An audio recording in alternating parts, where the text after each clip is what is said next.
अगर हम पूरी दुनिया के साथ इज्जत और एहतराम की जिंदगी गुजारना चाहते हैं तो क्या पाकिस्तानी और बांग्लादेशी आपस में भाई रहकर जिंदा नहीं रह सकते?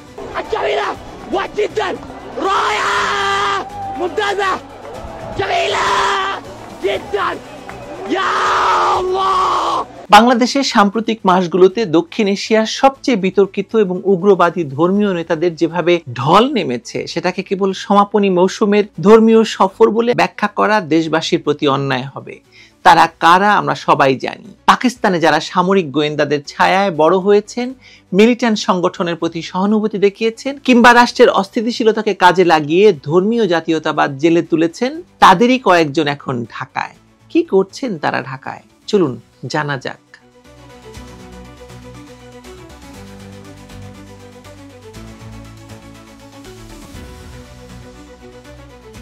ভারতের দেওবন্দ জমিয়তের যেসব নেতারা এবং পাকিস্তানের নেতারা নিজ দেশে চরমপন্থী ধারার প্রতিনিধিত্ব করেন তারাও এখন ঢাকায়। নেপালের উগ্রধারার বক্তারাও যুক্ত হয়েছেন এই তালিকায়। এই পুরো আঞ্চলিক মিছিলটি বাংলাদেশে ঘটেছে এমন এক সময়ে যখন দেশটি জুলাইয়ের সন্ত্রাসী তাণ্ডবের পর ক্ষমতার শূন্যতার মধ্যে নতুন ভবিষ্যৎ খুঁজতে ব্যস্ত, এবং সেই ভবিষ্যৎকে নিউ ইয়র্ক টাইমসের মতো পত্রিকা বলছে বাংলাদেশে মৌলবাদের উত্থান ঘটছে, বাংলাদেশে জঙ্গিবাদের উত্থান ঘটছে, এবং বিশ্বের তাবৎ বড় বড় বিশ্লেষকরা, রাজনৈতিক বিশ্লেষকরা বলতে চাইছেন যে বাংলাদেশ পরবর্তী আফগানিস্তানের পথে হাঁটছে। এই সময়টা কোনো সাধারণ সময় নয়। রাষ্ট্র দুর্বল, নিরাপত্তা বাহিনী বিভক্ত, বিচার ব্যবস্থা প্রশ্নবিদ্ধ এবং রাজনৈতিক শক্তিগুলো নিজেদের অবস্থান পুনর্গঠনে ব্যস্ত। এই মুহূর্তেই এই উগ্রবাদী নেটওয়ার্কগুলো সবচাইতে সহজে কাজ করে থাকে। এর ইতিহাস আমরা আফগানিস্তান, পাকিস্তান, ইয়েমেন, সুদান সব জায়গায় দেখেছি। আজ বাংলাদেশের ভেতরে তারই ছায়া ঘনীভূত হচ্ছে। জমিয়ত থেকে পাকিস্তানের ফজলুর রহমান ঢাকায় এসে বক্তৃতা দিচ্ছেন, যিনি নিজের দেশে তালেবান ও দেওবন্দি রাজনীতির সংযোগ বিন্দু হিসেবে পরিচিত, এবং তার দেশে কাদিয়ানি মুসলমানদের অমুসলিম ঘোষণা দিয়ে, কাফের ঘোষণা দিয়ে তাদের মৃত্যুদণ্ড কার্যকর করার জন্য যিনি রাজপথ সবসময় কাঁপিয়ে রাখেন এবং সরকারকে বাধ্য করেন। তার সঙ্গে এসেছে এমন নেতারা যারা অতীতে শিয়া সুন্নি সহিংসতার সঙ্গে নাম জড়িয়েছেন বা পাকিস্তানের বিপুল বিশৃঙ্খলার সময়ে সংঘাতের কেন্দ্রবিন্দু ছিলেন। ভারতের জমিয়তে উলামায়ে হিন্দের শীর্ষ নেতৃত্ব ঢাকায়, নেপালের চরম রক্ষণশীল ধারার প্রতিনিধিরাও এখন ঢাকায়। এই নেতাদের কেউই এমন নরম ধারার বক্তা নন যাদের কাজ শান্তিপূর্ণ ধর্মপ্রচার, বরং এরা দক্ষিণ এশিয়ার বিভিন্ন দেশে রাজনৈতিক ইসলামকে কঠোর এবং রাষ্ট্রকেন্দ্রিক রূপ দেওয়ার প্রকল্পের সঙ্গে যুক্ত, অর্থাৎ তারাই একটি জঙ্গিবাদকে উস্কে দিয়ে রাষ্ট্র ক্ষমতা দখলের কাজ করে থাকে।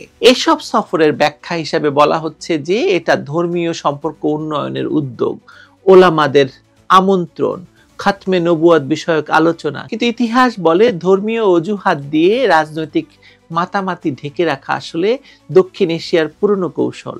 বিশেষ করে বাংলাদেশ, পাকিস্তান, ভারতের ইসলামপন্থী দলগুলোর একটি পুরনো কৌশল। পাকিস্তানে এই কৌশল ব্যবহার করা হয়েছে বারবার। যদি কোনো রাজনৈতিক পালাবদল হয়, সঙ্গে সঙ্গে উগ্রবাদী বক্তাদের মাঠে নামানো হয় যেন ধর্মীয় উত্তেজনা দিয়ে সাধারণ মানুষের মনোযোগ অন্যদিকে ঘুরিয়ে রাখা যায়। বাংলাদেশে এখন সেই পুরনো প্যাটার্নটিকেই পুনরাবৃত্তি করতে দেখা যাচ্ছে। বাংলাদেশের ভেতর আরেকটি সমান্তরাল দৃশ্য একই সময়ে হাজির হয়েছে। আপনারা জানেন যে মামুনুল হক কয়েকদিন আগে দলবল নিয়ে ইমারাতে ইসলামিয়া আফগানিস্তানের আমন্ত্রণে কাবুল সফর করে এসেছেন। যে তালেবান সরকারকে দুনিয়ায় একটি বড় অংশ এখনো স্বীকৃতি দেয়নি, সেই সরকারের নারী শিক্ষা, মানবাধিকার, মত প্রকাশ বন্ধের নীতি আন্তর্জাতিকভাবে নিন্দিত হয়েছে। সেই সরকারের কাছ থেকে আমন্ত্রণ আর তার সাড়া নিয়ে বাংলাদেশের একদল প্রভাবশালী আলেমের কাবুলে গিয়ে মন্ত্রী, বিচারপতিদের সঙ্গে বৈঠক করা, এটা কোনোভাবেই সাধারণ সফর নয়। আরো লক্ষণীয় বিষয় হলো এই সফর এমন সময় হলো যখন ঢাকায় মামুনুল হকের নিজের দলের বিক্ষোভ চলছে, যখন তার দল দলের অন্যতম বড় দাবি ছিল জুলাই সনদ বাস্তবায়ন। দলের ভেতরের কেউ কেউ বলছে এটা দলীয় সফর নয়, আবার দলের বিবৃতি বলছে সফরটি হয়েছে তালেবান সরকারের আমন্ত্রণে এবং লক্ষ্য কি ছিল? লক্ষ্য ছিল হচ্ছে দুই দেশের কূটনৈতিক, ব্যবসায়িক, শিক্ষা সম্পর্ক উন্নয়ন। মানে মামুনুল হক কেন এই উন্নয়নে যাবে? মামুনুল হক একটি ছোটখাটো রাজনৈতিক দলের নেতা, মানে একটি মঞ্চের নেতা। এই দ্বৈত বক্তব্য প্রমাণ করছে যে সফরটি অনেক বড় রাজনৈতিক বার্তা বহন করছে, যা আসলে বলা হচ্ছে তা কেবল ফাসাদ বা উপরের ঘটনা, যেটা একটু আগে বললাম। এ ধরনের সফর 2001 সালের পর আর হয়নি। তখন তালেবান ছিল ক্ষমতায়, দক্ষিণ এশিয়ায় আল কায়েদার তৎপরতা সর্বোচ্চ পর্যায়ে, আর বাংলাদেশের ভেতর হেফাজত, খেলাফত, জমিয়তের মতো শক্তিগুলো নতুন করে সংগঠিত হচ্ছিল। আর সেই চক্রটি আবার ঘুরে এসেছে, তবে এবার প্রেক্ষাপট আরো ভঙ্গুর। যে কোনো সময় তারা পুরো রাষ্ট্র ক্ষমতা দখল করতে পারে বলে আমারই বিভিন্ন ব্যাখ্যায় আপনারা শুনেছেন। বাংলাদেশের ভেতরে এখন দুটি বিপজ্জনক সমান্তরাল বাস্তবতা তৈরি হয়েছে। একদিকে রাষ্ট্রীয় ভাষায় বলা হচ্ছে দেশে জঙ্গিবাদ নেই, অতীতের জঙ্গি মামলা নাকি ছিল সাজানো নাটক, নিরাপত্তা হুমকি নাকি বাড়িয়ে দেখানো হয়েছিল। অন্যদিকে একই রাষ্ট্রই হঠাৎ করে নতুন করে জঙ্গি মামলা করছে, কিছু ইসলামী সংগঠনকে টার্গেট করছে, আর আবার কিছু উগ্রবাদী নেতাকে সরাসরি মেইন স্ট্রিম রাজনীতিতে জায়গা করে দিচ্ছে। এই বিরোধী বার্তা দেখেই বোঝা যায় যে রাষ্ট্র এখন নিজেই বুঝতে পারছে না কোন পথে যাবে, কিন্তু উগ্র গোষ্ঠীগুলো খুব ভালোভাবেই জানে কোন সুযোগে তারা, কোন পথে তারা, কিভাবে তারা তাদের ক্ষমতা দখল করতে পারে। তাদের এই চালাকি, তাদের এই কৌশল সারা পৃথিবী অলরেডি দেখে ফেলেছে। ইয়েমেন দেখেছে, সুদান দেখেছে, পাকিস্তান তো দেখেছে, আফগানিস্তান তো দেখছেই। জঙ্গি মামলার আসামিদের যেভাবে দ্রুত জামিন দেওয়া হয়েছে, যেভাবে রাষ্ট্রীয় নজরদারি হঠাৎ আলগা হয়ে গেছে, যেভাবে জেল থেকে ছাড়া পেয়ে সমস্ত জঙ্গিরা সমাজের স্রোতে মিশে গেছে, তাতে স্পষ্ট যে দেশে জিহাদি ধারণার পুনঃসংগঠনের জন্য এখন একটি আদর্শ পরিবেশ তৈরি হয়েছে। উগ্রবাদ কখনো সশস্ত্র ধ্বংসযজ্ঞ দিয়ে শুরু হয় না, এটা শুরু হয় সমাজের টোন বদলে দিয়ে। আমরা 2001 সাল থেকে বারবার বলে আসছিলাম যে বাংলাদেশে মৌলবাদের উত্থান ঘটছে, বাংলাদেশে ভয়াবহ ধর্মীয় উগ্রবাদের উল্লম্ঘন হচ্ছে, এবং তারা 2024 সালে এসে ক্ষমতা দখল করেছে। নারীদের প্রতি বিদ্বেষ, মুক্তিযুদ্ধের উপর আক্রমণ, শহরে প্রকাশ্য উগ্র বক্তৃতা, সারা বাংলাদেশে ওয়াজের নামে ভয়ঙ্কর রাজনীতি বিদ্বেষ, রাজনৈতিক বিদ্বেষ, মুক্তিযুদ্ধ বিদ্বেষ, গণতন্ত্র বিদ্বেষ ছড়ানো, রাজনৈতিক নেতাদের সেই বক্তৃতার প্রতি সমর্থন, এসব এখন বাংলাদেশে নিত্যদিনের ঘটনা।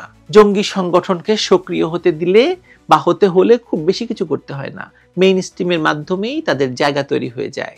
এখন দক্ষিণ এশিয়ার উগ্রবাদী নেতাদের বাংলাদেশ সফর, খেলাফত মজলিসের তালেবান সংযোগ, মধুপুরের পীরের সংঘবদ্ধ সমাবেশ এবং রাজনৈতিক শূন্যতার মধ্যে ইসলামিক দলগুলোর দ্রুত উত্থান, এসবকে আলাদা করে দেখার কোনো সুযোগ নেই। এগুলো একটি বৃহত্তর আঞ্চলিক পরিকল্পনার অংশ। পাকিস্তানে যেরকম মাদ্রাসা, রাজনীতি এবং সন্ত্রাসবাদ একত্রে কাজ করেছে, বাংলাদেশেও ঠিক একই আর্কিটেকচার তৈরি করা হচ্ছে বা হয়ে গেছে। ধর্মীয় পরিচয়ের নামে রাষ্ট্রকে পুনর্গঠনের চেষ্টা হচ্ছে, তার সঙ্গে যুক্ত হচ্ছে আন্তর্জাতিক জিহাদি নেটওয়ার্কের পুরনো মুখগুলো।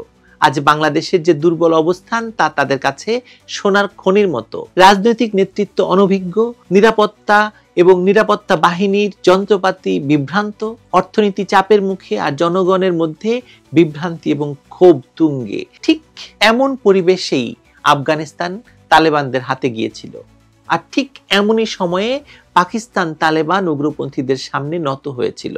দুর্বল রাষ্ট্র সবসময়ই চরম পন্থার প্রথম শিকার হয়। বাংলাদেশ এর চেয়ে দুর্বল রাষ্ট্র কখনো ছিল না, সেটা আপনি স্বীকার করেন, আমি জানি, আপনারা সবাই জানেন।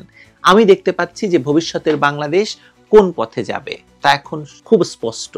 দক্ষিণ এশিয়ার উগ্রবাদী নেতৃত্ব নিজেদের ঘাঁটি প্রসারিত করতে নতুন জায়গা খুঁজছে এবং তারা বাংলাদেশকে বেছে নিয়েছে, কারণ এখানে রাজনৈতিক ক্ষমতা ছিন্ন ভিন্ন, ধর্মীয় জাতীয়তাবাদ চাঙ্গা হয়ে আছে, আর রাষ্ট্র নিজেই আদর্শগতভাবে বিভ্রান্ত এবং সবচেয়ে দুর্বল।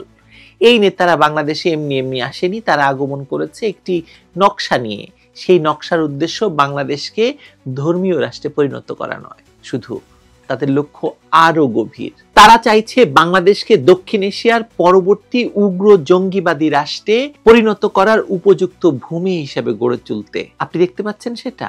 না হলে এতগুলো কুখ্যাত আলেম নামের জঙ্গিরা কেন বাংলাদেশে একসঙ্গে এসেছে বলুন তো? কারণ বাংলাদেশ এই সময় এই শেখ হাসিনার রায়কে কেন্দ্র করে বাংলাদেশ আরো দুর্বল অবস্থায় পরিণত হয়েছে।